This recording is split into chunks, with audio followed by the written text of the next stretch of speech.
Hello நண்பர்களே, வணக்கம். எப்படி இருக்கீங்க? நல்லா இருக்கீங்களா? இன்றைக்கி ஒரு வித்தியாசமான ஒரு பர்சனாலிட்டி அவங்கள நான் இன்ட்ரடியூஸ் பண்ண போகிறேன். திண்டுக்கல்கார பொண்ணு அனுப்பிரியா. அவங்க சென்னையில் வந்து ஒரு பேங்க்கில் ஒர்க் பண்ணிகிட்ருக்குறாங்க.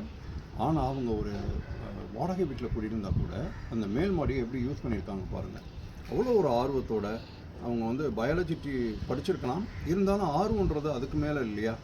பாருங்கள், இந்த செம்பருத்திலேயே நான் இன்றைக்கி தான் நான் பார்த்தேன். ஒருவேளை என்னுடைய அறியாமை என்னன்னு தெரியல, இப்படி ஒரு வித்தியாசமான கலரில் ஒரு செம்பருத்தி. அதே மாதிரி பாருங்கள், இது நார்மல் செம்பருத்தி. உங்களுக்கு இது ஒரு கலர், வித்தியாசமான கலர் செம்பருத்தி வச்சுருக்காங்க.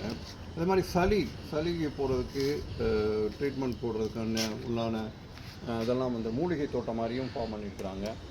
அடுத்து இது வந்து பெரண்டை. உங்களுக்கு ரொம்ப ஃபெமிலியராக தெரிந்த அந்த பெரண்டை. இடையில கொஞ்சம் அழகு உணர்ச்சிக்காண்டி ரோஜா பூக்கள் அதெல்லாம் வச்சுருக்குறாங்க. இது ஒரு செம்பருத்தி. கலரை பார்த்திங்களா, வித்தியாசமான கலர் செம்பருத்தி.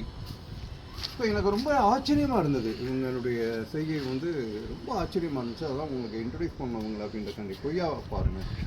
இந்த கொய்யாலாம் நம்ம டீ போட்டு குடிக்கலாம், ரொம்ப நல்லது, சுகருக்குலாம் சொல்லுவாங்க. ஸோ அது அவங்க வச்சுருக்குறாங்க. ஸோ யாருக்கும் பிரயோஜனமாக இருக்கணும், இயற்கையை நேசிக்கக்கூடிய ஒரு அற்புதமான மனுஷியாக அனுப்புறியாக இருக்கிறாங்க. நிச்சயமாக அவங்க பாராட்டுறதுக்குரியவங்க தான். அதனால தான் உங்களுக்கு கண்டிப்பாக இன்ட்ரடியூஸ் பண்ணணும்னு நினச்சேன். அதே மாதிரி அத்திப்பழம் பாருங்களேன், வித்தியாசமாக இருக்குது பாருங்கள். அத்திப்பழம் வெறும் குச்சி தான் இருக்குது, இதில் எவ்வளோ அத்திப்பழம் இருக்குது பாருங்கள். ஒரே ஒரு இலை தான் மேலே. அவ்வளோ தூரம் நல்லா டேஸ்ட்டாக இருந்தது. நேற்று கூட அவங்க வச்சுருந்து எனக்கு கொடுத்தாங்க. ஸோ அற்புதமான அத்திப்பழங்கள் மாடி தோட்டத்தில் வச்சுருக்குறாங்க. ஸோ பாருங்கள், வெத்தலை கொடியை பாருங்கள். ஸோ எல்லாமே பார்த்து அது மாதிரி கருவேப்பில்லை சொல்லிக்கிட்டே போகலாம், நிறைய விஷயங்கள் பண்ணியிருக்கிறாங்க. ஸோ இதை விட இன்னொரு முக்கியமான விஷயம் உங்களுக்கு சொல்லியாகணும். வீட்டில் உங்கள் கீழே குடியிருக்கிற வீட்டில் பால்கனி, அது எதுக்கு நம்ம வந்து காற்று வாங்குறதுக்காண்டி பால்கனியில் போய் உட்காருவோம், வேடிக்கை பார்க்குறதுக்காண்டி. அவங்க அங்கேயும் ஒரு மினி தோட்டத்தை போட்டு வச்சுருக்குறாங்க.